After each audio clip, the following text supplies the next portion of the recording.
There are great similarities between the kinds of challenges you face in India and the challenges of Africa, although in Africa they're probably more extreme. Africa as well is going through a period of very rapid urbanization. The bulk of the urban transition in Africa, like here, is still to come. But people are moving into cities that are completely ill-equipped to take people.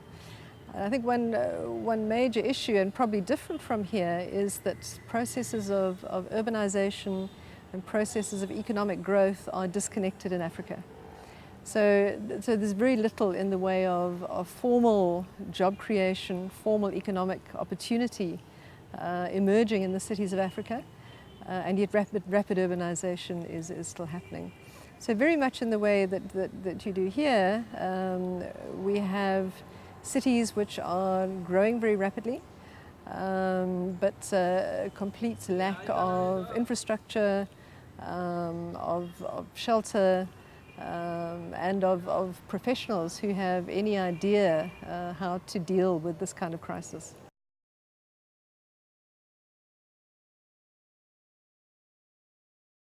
I think in Africa, and probably again even more so than here, one of the most important questions is how do you respond to informality?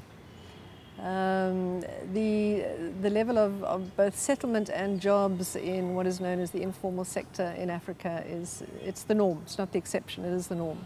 And the way many of the cities work at the moment is that people have to actually step outside of the legal planning norms in order to survive.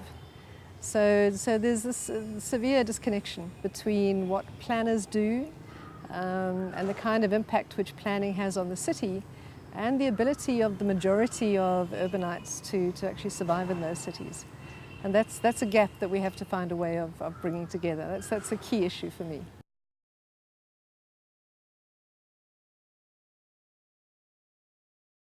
I think we have a problem in Africa that again is similar to yours.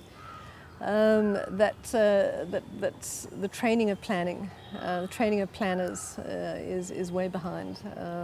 Simply doesn't match the challenges of 21st century cities. So we have planning schools and often working with planning curricula that were established in the 1950s and 60s and haven't changed much since then. So planners are being produced that simply do not know how to deal with issues of 21st century urbanization. And that is the challenge.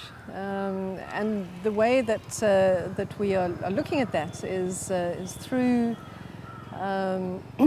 through what was set up some 10 years ago now as the Association of African Planning Schools. And that's a network which now comprises 32 planning schools across about 16 African countries. And the network has been there now, but the challenge is really to start to move the conversation towards curriculum revision. That is where a project which is happening through the African Centre for Cities is starting to raise issues around curricula. And it's being done from inside out and from the bottom up. And it's going to be slow and it's going to be painful. But I think in Africa, that's the only way we're going to do it.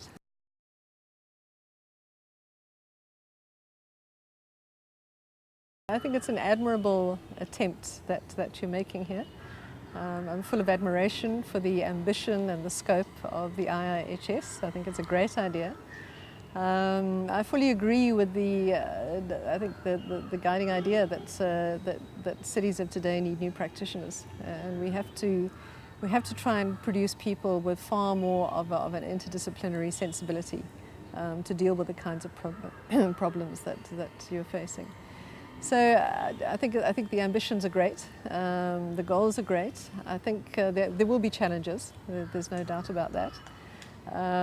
Formulating the right curriculum to produce the right kind of urban practitioner is clearly, as I've seen from the last few days, difficult.